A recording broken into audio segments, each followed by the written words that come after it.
I'm Adam Carroll, and I'm a racing driver for Panasonic Jaguar Racing in the FIA Formula E Championship.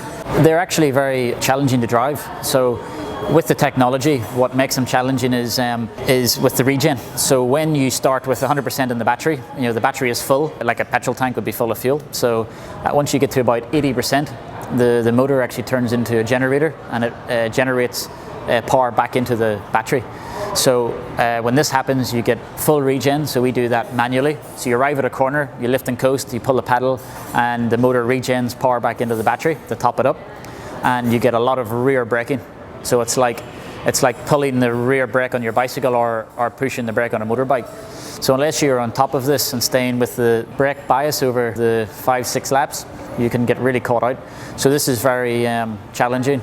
Good thing with having less downforce is our racing is super close. We can follow and stay right behind the guy in front and not lose performance or downforce, which makes the racing very exciting.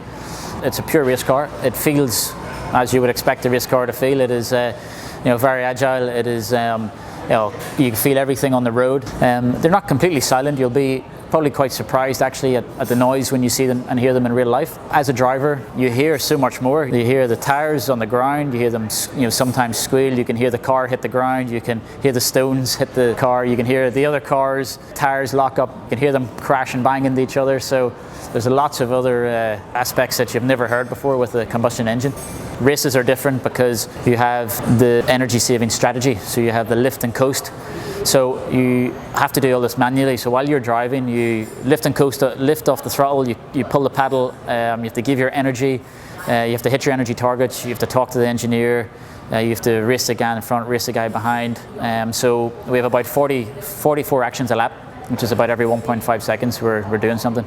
So they're actually very intense behind the steering wheel, the most out of any car I've ever driven.